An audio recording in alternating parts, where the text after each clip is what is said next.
adik-adik, apa kabar? Semoga dalam keadaan sehat ya. Video kali ini menjelaskan tentang bagaimana siklus makhluk hidup. Selamat menyaksikan. Selamat pagi anak-anak.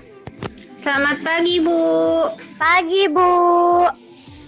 Belajar kali ini kita di luar kelas ya. Sebelumnya, Ibu akan absen terlebih dahulu ya. Rini, Hadir, Bu. Dini. Hadir, Bu. Nah, sekarang silakan untuk mengamati makhluk hidup yang berada di alam. Saat Ibu bertepuk tangan, anak-anak kembali ke pusat suara ya. Siap? Siap. Siap. Ayo kita ke sana, Rin. Ayo. Bunga-bunga di sini cantik ya. Lihat, di sana ada kupu-kupu. Ayo kita tangkap kupu-kupu, Rin. Ih, kok ada ulat? Aku takut. Rini, tunggu. Aku takut sama ulat, Dini. Kamu ini kan suka kupu-kupu, tapi takut sama ulat. Padahal sebelum jadi kupu-kupu, itu jadi ulat dulu tahu. Iya gitu, aku nggak tahu. Anak-anak, waktunya berkumpul. Bu Guru, apa benar kupu-kupu itu sebelumnya menjadi ulat dulu? Betul Rini, kalau kamu mau tahu, begini penjelasannya. Jadi anak-anak, dalam pertumbuhan dan perkembangan, ada makhluk hidup yang tidak mengalami perubahan wujud, ada pula yang mengalami perubahan wujud. Perubahan wujud makhluk hidup dalam pertumbuhan dan perkembangannya disebut metamorfosis. Metamorfosis dibedakan menjadi dua, metamorfosis sempurna dan metamorfosis tidak sempurna. Metamorfosis sempurna artinya bentuk sebelum dewasa dan sesudah dewasa berbeda. Kalau metamorfosis tidak sempurna, bentuk sebelum dewasa dan sesudah dewasa itu sama. Nah, sekarang Ibu jelaskan ya bagaimana metamorfosis kupu-kupu.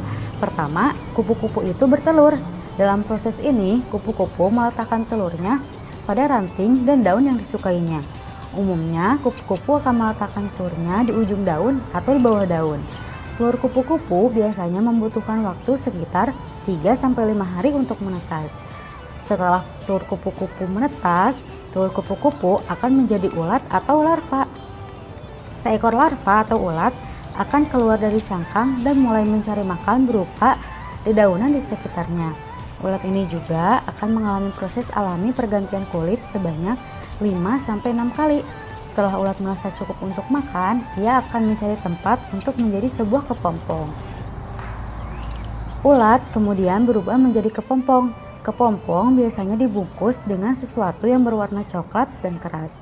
Kepompong merupakan masa diam, yaitu tidak makan dan tidak bergerak selama 7-20 hari.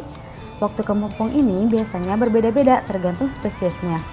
Akhirnya, kepompong akan berubah menjadi kupu-kupu. Pada mulanya, kupu-kupu akan keluar dari kepompong dengan sayap yang masih kecil, kusut, dan basah karena ada cairan.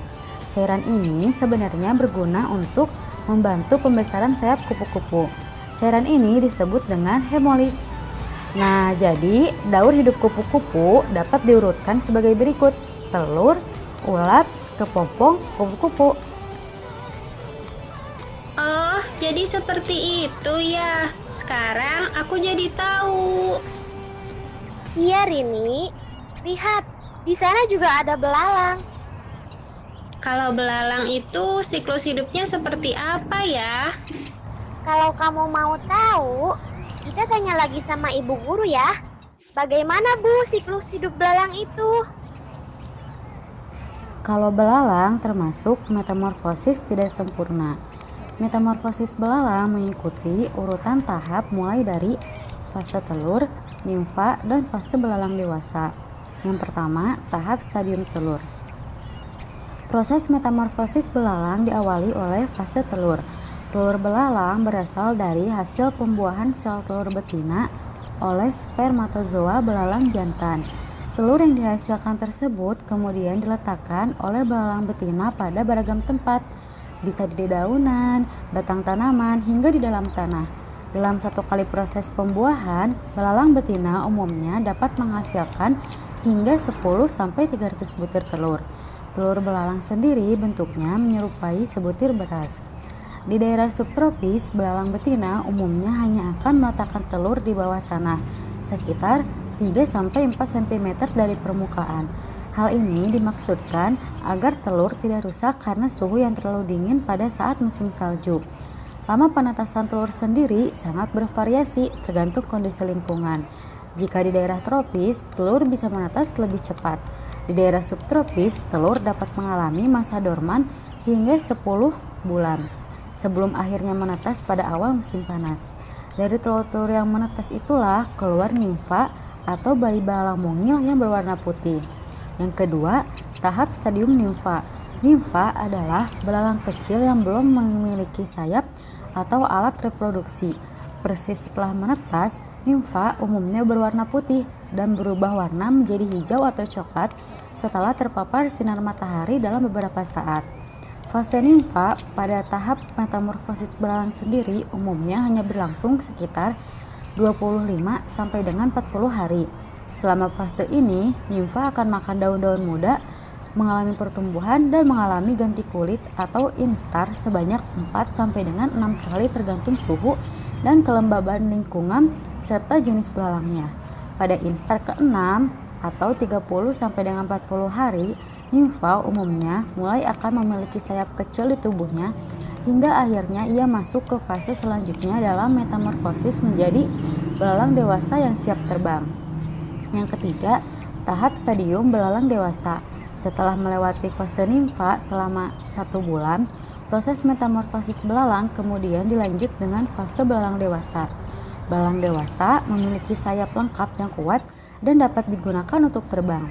Sistem reproduksinya pun telah matang dan siap digunakan untuk menghasilkan telur-telur belalang baru setelah melalui proses pembuahan bersama pasangannya. Dari penjelasan mengenai daur hidup dan metamorfosis belalang yang dijelaskan, dapat disimpulkan yang pertama, metamorfosis belalang termasuk contoh metamorfosis tidak lengkap karena tidak melalui fase pupa atau kepompong. Kedua, rentang waktu antara awal kali telur diletakkan hingga menjadi belalang dewasa dalam metamorfosis belalang sangatlah bervariasi. Waktu terlama dihabiskan pada fase telur yang bisa mencapai hingga waktu 10 bulan. Wah, ternyata asik sekali belajar siklus hidup tentang kupu-kupu dan belalang. Terima kasih, Bu Guru. Iya, ini jadi siklus hidup makhluk hidup itu berbeda-beda. Sekarang kita sudah tahu perbedaannya. Oke anak-anak, sekian belajar hari ini. Boleh bermain dulu ya, tapi jika ibu membunyikan peluit, semuanya berkumpul dan bergegas pulang ya. Iya siap, Bu. Ayo Rini, kita jalan-jalan lagi, melihat lebih banyak makhluk hidup di taman ini. Ayo, Nini. Nah, adik-adik, sekarang kita sudah tahu ya bagaimana siklus makhluk hidup.